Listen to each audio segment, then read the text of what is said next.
Assalamualaikum warahmatullahi wabarakatuh.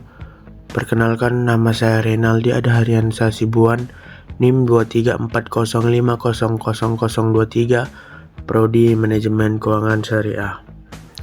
Adapun saya di sini ingin membuat video untuk mata kuliah Manajemen Risiko, dosen pengampu Ibu Rini Hayati Lubis.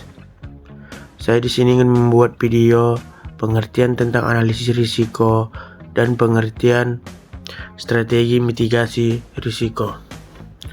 Oke, baiklah, kita masuk ke pengertian analisis risiko. Analisis risiko itu adalah proses mengidentifikasi, menilai, dan mengevaluasi potensi risiko yang bersifat dapat mengaruhi percepatan tujuan suatu organisasi, proyek, atau kegiatan. Tujuannya untuk meminimalkan dampak negatif dengan mengoptimalkan peluang keberhasilan.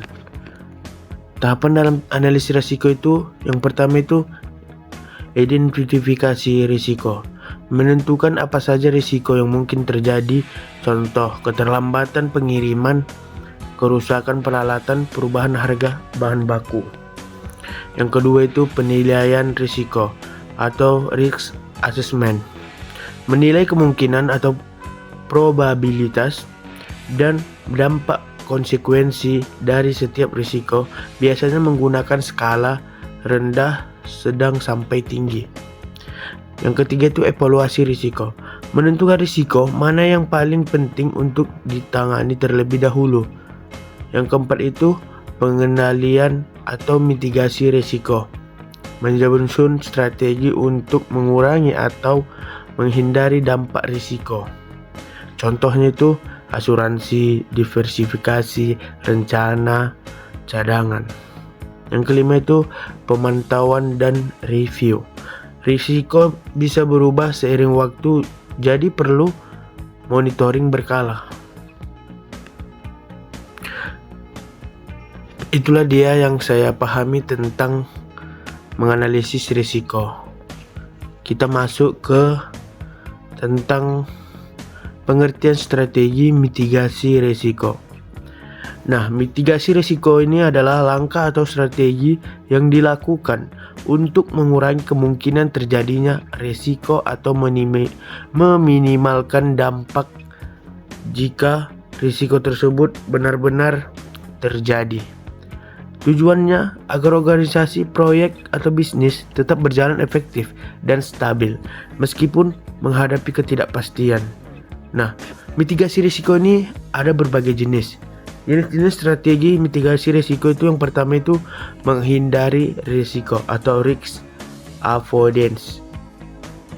Merubah rencana atau proses agar risiko tidak terjadi sama sekali. Contohnya itu tidak berinvestasi di pasar yang sangat tidak stabil. Dan yang kedua itu menghindari proyek yang memiliki potensi kerugian besar. Itulah dia contoh mengubah rencana atau proses agar risiko tidak terjadi sama sekali. Yang kedua itu jenis-jenis strategi mitigasi risiko itu, yang kedua mengurangi risiko atau risk reduction atau control.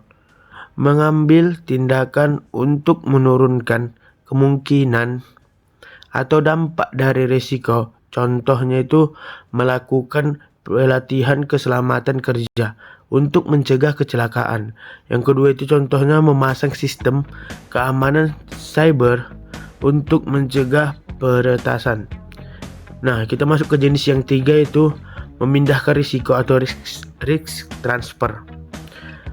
Memindahkan tanggung jawab atau dampak risiko kepada pihak lain. Contohnya membeli asuransi untuk melindungi aset perusahaan. Yang kedua itu contohnya menggunakan kontrak pihak ketiga atau outsourcing dengan klausul tanggung jawab tertentu.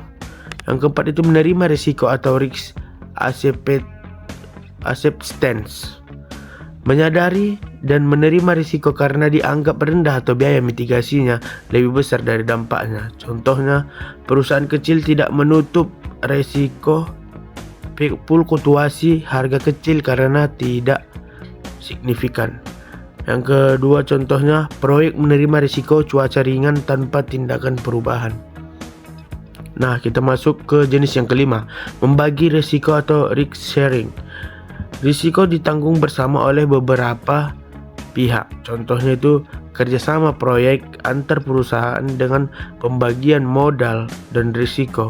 Dan yang kedua itu contohnya konsorsium pembangunan infrastruktur. Itulah dia guys yang saya pahami tentang analisis risiko dan pengertian strategi mitigasi risiko. Jika ada kata-kata saya yang salah dalam pengucapan saya mohon maaf, dan kepada Allah saya mohon ampun. Mungkin sekianlah video saya akhiri dengan wassalamualaikum warahmatullahi wabarakatuh. Terima kasih. Thank you everyone! Thank you Elmer! Boom!